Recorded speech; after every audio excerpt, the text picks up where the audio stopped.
I was standing in a grocery store parking lot holding a bag of apples and trying not to cry. My chest was tight, like I couldn't take a full breath. Someone had said something to me that cut deep. Something small, almost throwaway, but it hit a nerve I didn't even know was raw. I was tired, overwhelmed, and that one comment lit a fire I could barely contain. And as I stood there, gripping that bag like it was the last thread holding me together, I felt something I've felt many times. The urge to react, to snap, to defend, to run. But instead, I stayed. I didn't lash out. I didn't implode. I breathed. I let the wave move through me, not over me. And in that moment, I realized something that's changed my life. Mastering your emotions doesn't mean silencing them. It means listening to them without letting them drive the car. If this message speaks to something tender and true in you, take a moment. Like, subscribe, share, or leave a comment. It's how we remind each other we're not doing this alone. I want you to think about the last time you felt completely overwhelmed by your emotions. Not just a little annoyed or a bit sad. No, I mean the kind of feeling that rises like a tidal wave inside you, swallowing logic, breath, and perspective. In my experience, I find the feelings of loss and resentment are as potent and resistant as they are sad. They refuse to go away. They squat in your heart and spin you out. Maybe it was anger so fierce it made your hands shake. Maybe it was sadness that settled into your bones like winter cold. Or maybe it was fear, the kind that grips your chest and whispers worst-case scenarios in your ear. The truth is, we've all been there. And when we are in that space, flooded, reactive, raw, it's easy to feel like we've failed, like we're not strong enough, not mature enough, not together enough. A sense of humanness has become our new North Star for victory, making us feel safe, reactive, raw, together enough. The kind that feels almost like you're failing. We've all been there. And when we are all there, we find it inspiring to be our best selves. It's in those moments where we all learn to fall in love, to be friends, and to laugh. Because somewhere along the way, we picked up the idea that being emotional means being out of control, that the people who cry too easily or get angry too fast or feel things too deeply are the ones who just haven't figured life out yet. But let me tell you something real, and I want you to let this sink in. Your emotions are not evidence of your weakness. They are proof that you are alive, that you are awake to this messy, beautiful, painful, extraordinary thing we call life. And your emotions aren't trying to ruin your day, they're trying to reach you. They're messengers.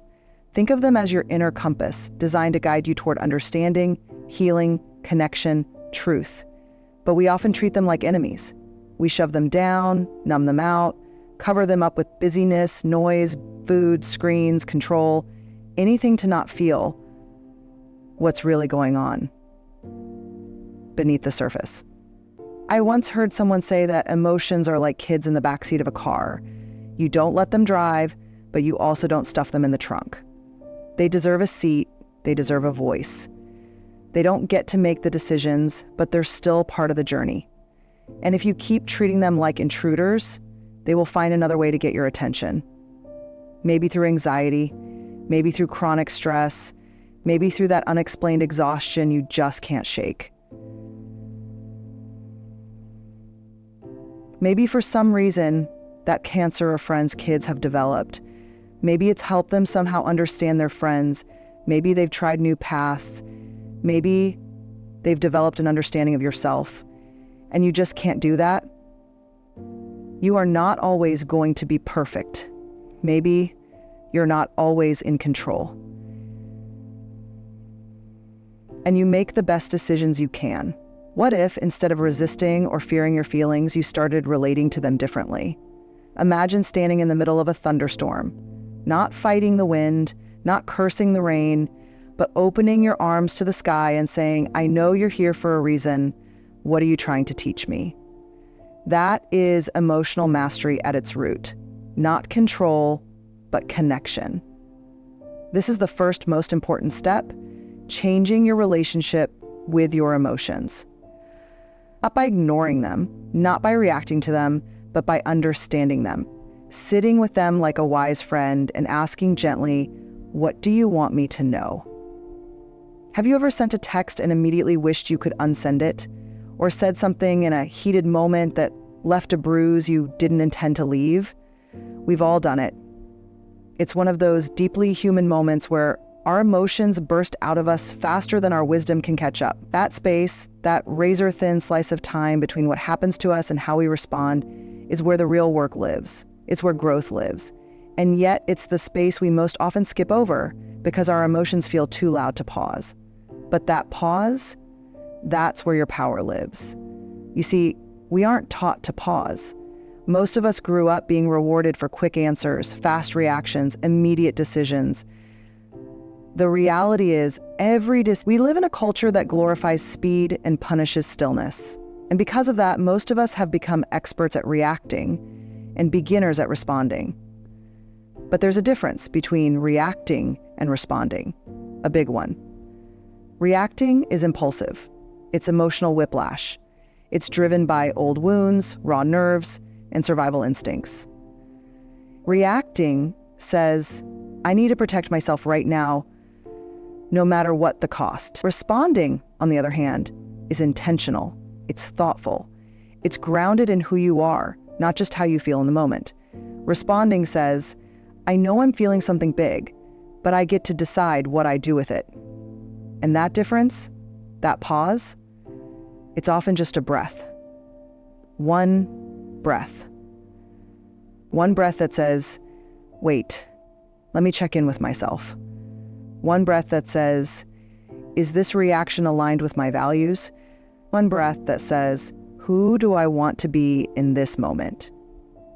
The pause isn't about suppressing your feelings. It's about giving them room to land so they don't crash into someone else. It's about shifting from being emotion-led to being value-led. I'll be honest with you, it's not easy. That pause can feel like standing in a fire. Your heart's pounding, your mind is racing. Everything in your body wants to do something. And choosing not to react can feel like weakness, but it's not. It's one of the strongest, bravest things you can do because it requires self-awarenesses, self-trust, and emotional maturity. I remember a time when someone I cared about said something that hurt me deeply.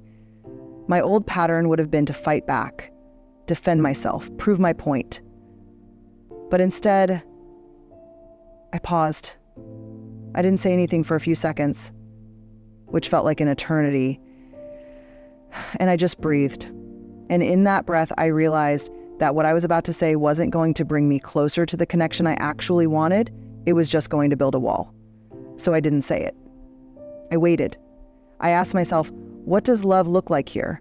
What does strength feel like here? And then I responded. Not perfectly, but honestly. That small choice changed the whole trajectory of that conversation. And over time, those small choices changed the trajectory of who I am. So the next time you feel the heat rise in your chest, the tears burn in your eyes, the sharp words lining up behind your teeth, don't rush. Don't default. Just pause. Let the emotion move through you, not drive you. Because in that pause, you reclaim your power. You remind yourself that you are not your anger, not your fear, not your pain. You are the one who gets to decide what happens next.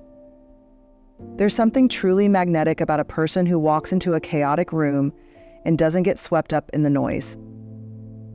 You know the type. The person who stays calm when everyone else is losing their heads. The one whose energy feels like a soft place to land, whose presence alone reminds you to breathe a little deeper, speak a little slower, trust a little more. They don't have to say much, but somehow they shift the whole atmosphere. That kind of calm isn't a gift they were born with, it's something they built. It's a choice they make over and over again. To carry peace, not just look for it. Most of us are waiting for peace to arrive from the outside. We say, once this person changes, once this situation resolves, once life calms down, then I'll feel calm too. But emotional mastery doesn't work like that. Because life rarely hands you calm. Life hands you pressure. Life hands you messiness. Life hands you people who trigger you and moments that overwhelm you. And in all of that, your calm has to come from within. That's the shift. You become the calm you're searching for. Imagine your nervous system like a tuning fork.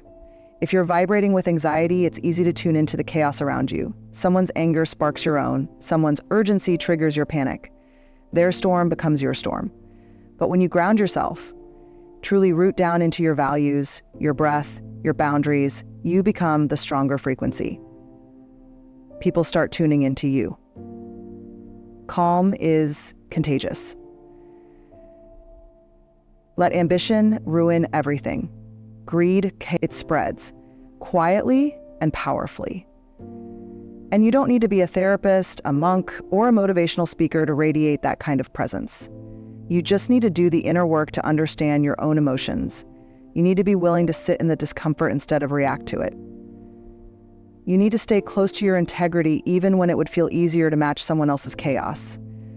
And yes, people might misunderstand your calm. They might think you're disengaged or cold or uncaring.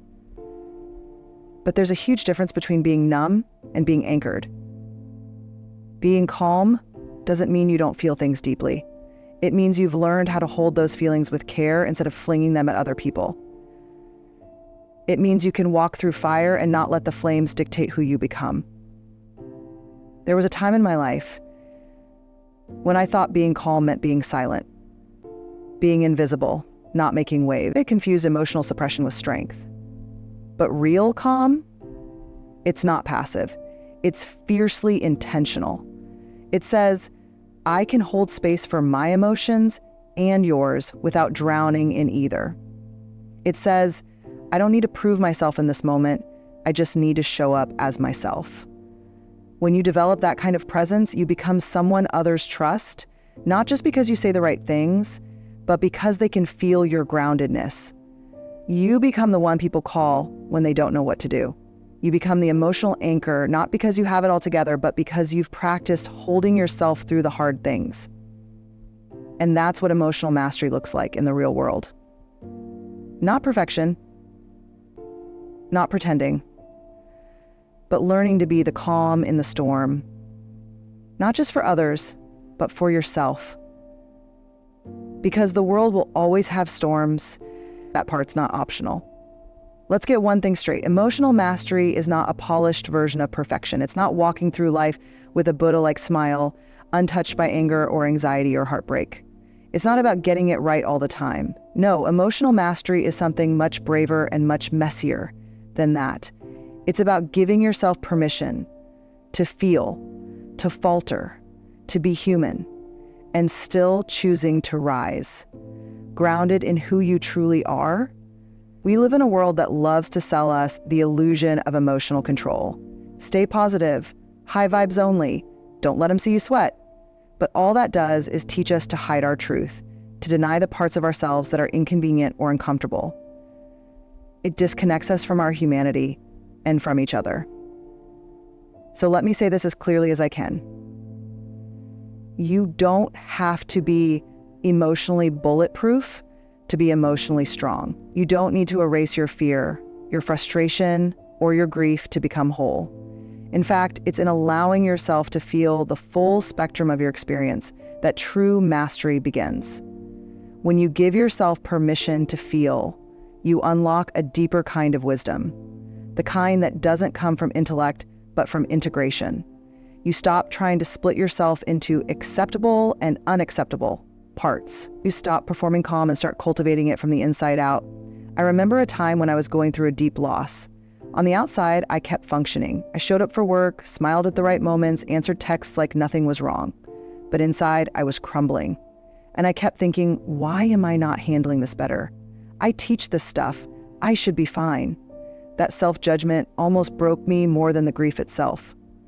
And then one day, a friend looked me in the eye and said, "You're not supposed to be fine. You're supposed to feel this." That was the turning point. Because in that moment, I realized I had been measuring my emotional strength by how little I felt, instead of how honestly I could feel without losing myself. Emotional mastery is about expanding your capacity to sit with what's real. It's saying, yes, I'm angry, but I don't need to scream to express it. It's saying, yes, I'm afraid, but I won't let that fear shrink my courage. It's saying, yes, I'm heartbroken, but my heart still beats with compassion.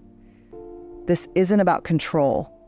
It's about congruence, about making sure that how you show up on the outside matches what you're carrying on the inside. And when it doesn't, because sometimes it won't, you give yourself grace. You repair, you reconnect, you keep growing. Because the goal isn't to be unshakable. The goal is to be real, to show up with your full self, imperfect, vulnerable, beautifully human, and still choose to lead with intention. That's the kind of emotional strength that changes lives. Not the curated version, not the highlight reel, but the kind that says, this is who I am, and I trust myself enough to show up with all of it. So if you've been telling yourself that you need to be more together to master your emotions, let that go. What you really need is permission. Permission to feel without shame. Permission to fall apart and still be worthy. Permission to come back stronger, not because you hid your emotions, but because you honored them. So here we are. The final piece. And maybe, if you've made it this far with me, your heart feels a little fuller. Maybe you're seeing your emotions not as things to manage or hide, but as messengers, guides, even companions. But there's one last truth I want to leave you with, one that took me years to learn and even longer to trust. You don't have to navigate your emotions alone. We live in a society that often praises individual strength, emotional independence, the idea that we should deal with our stuff quietly behind closed doors. We're told to be strong, to keep it together, to not burden others with our drama. And so we armor up, we isolate. We convince ourselves that real mastery means never needing help. But that's not mastery, that's emotional exile. You see, emotions are meant to be felt in connection. We are wired for co-regulation.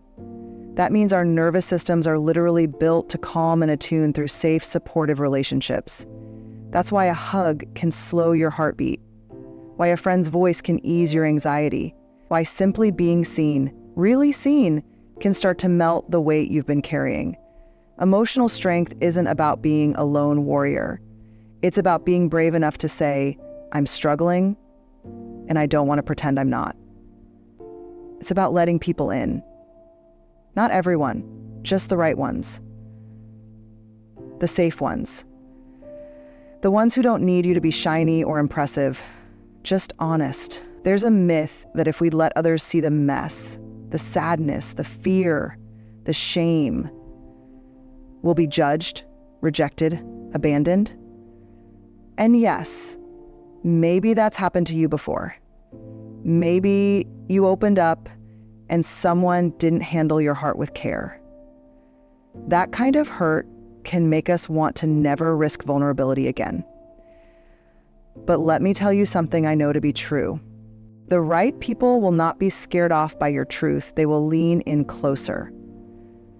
The people who are meant to walk with you will love you not despite your emotions, but because of them. Because your ability to feel deeply is a gift. Your willingness to be honest is an invitation. Your emotional authenticity isn't a liability, it's your superpower. And yes, sometimes being calm and steady means you take a walk alone. Sometimes it means journaling it out or sitting in silence until the storm inside softens. But other times, mastery means reaching out, making the call, saying, I just need to be heard right now. There is so much courage in that. I'll never forget the night I called a friend when I was on the edge of a breakdown. My voice cracked as I said, I don't even know what I'm feeling. I just know I can't hold it alone anymore. And she didn't fix it. She didn't give advice. She just stayed. She listened. And by the time I hung up, I still didn't have answers, but I had something better. I had connection. And in that connection, my nervous system exhaled. We don't master our emotions by denying them. We don't master them by controlling them. We master them by honoring them with compassion, with curiosity, and, when needed, with community. So if you take anything from this conversation, let it be this. You are not broken for feeling deeply. You are not weak for needing support. You are not less worthy when you're not okay. You are human. And emotional mastery isn't about becoming invincible. It's about becoming whole. So breathe deep, trust your emotions, learn their language, let others in. And when life feels too loud, too heavy, too much, remember this. So, here's the truth I want to leave with you. You don't need to be perfect to be powerful. You don't need to suppress to be in control. You just need to stay curious, stay compassionate, and stay connected to your values. Every moment is an invitation to choose again, to choose peace over pride, response over reaction, presence over panic. So next time the storm comes, and it will come, remember this: you are not the storm. You are the anchor. You are the lighthouse. You are the calm.